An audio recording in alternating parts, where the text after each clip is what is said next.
So a lot of what has happened with the Benedict XVI Institute is under the Archbishop's leadership.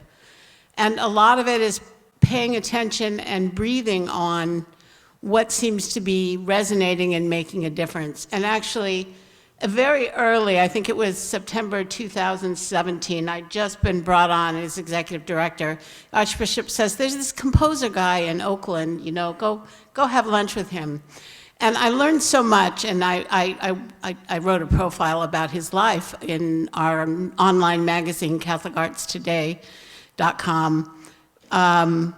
But one of the things, so he sat there and he told me that doors were closing. I mean, he said, Maggie, it used to be I would create a beautiful piece of choral music and, you know, it would get various places that put on choral music would put it on.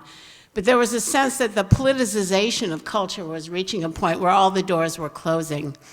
And I remember him also, we were talking about the great oratorio, A Rose in Winter, and what a great thing it was that, you know, singers flew at their own expense down to Texas, and it was beautiful, and it was a great occasion, but nobody wrote about it, right? And I thought a lot about what those two things, that the reason so much, we dwell so much on the great art of our past is there's so much of it, right? And it's magnificent, and it's holy, and it raises our spirits. But there was a whole infrastructure that caused that to come into being. This, Benedict XVI is following a tried and true Renaissance model, where great music is commissioned from the heart of the church. And then it wins new audiences by then going through the great cathedrals of Europe, before centuries later it ends up in Lincoln Center, and God bless them. But music, sacred music, performed not as a concert piece, nothing wrong with concert pieces, but as an act of worship. And then pulling together the artists, which, you know, the writer, the poet, and the composer, the way a work of art becomes significant culturally is it's fertile. It gives birth to other works of art.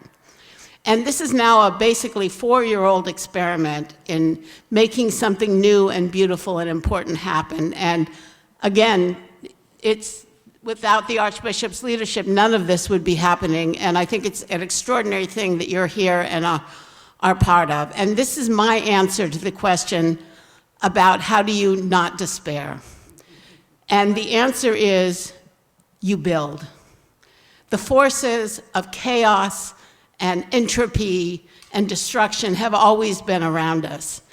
And any civilization and any life worth living is crafted consciously, deliberately, spiritually, by people who decide that in spite of X, what am I going to do with my life? I'm going to worship. I'm going to build. I'm going to be a maker as God is a maker. I'm going to make a family. I'm going to make love in my community. I'm going to make a parish that's vibrant and full of life and communicates what the body of Christ should be. I'm going to build a business. I'm going to follow a dream.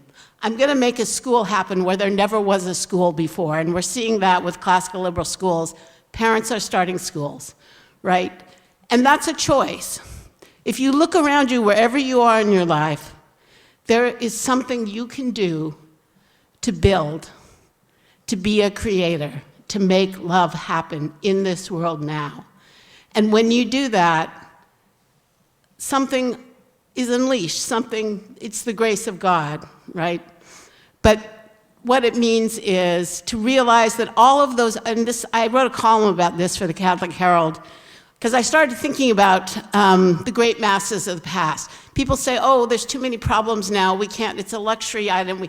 Well, you think about, like, what was happening when those great masses were being made? I mean, the bubonic plague was still periodically striking Europe.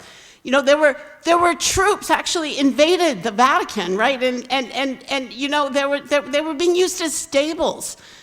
There were depressions. There were wars. There was, children. Every human being who dared to love and marry and build a family lost children, which is something that's so unusual now that it's a special heartbreak. But we exist because all of those who came before us chose to love and to make and to build. And I think for me, at least, I'm a Martha, not a Mary. That is what it means to have faith. Thank you.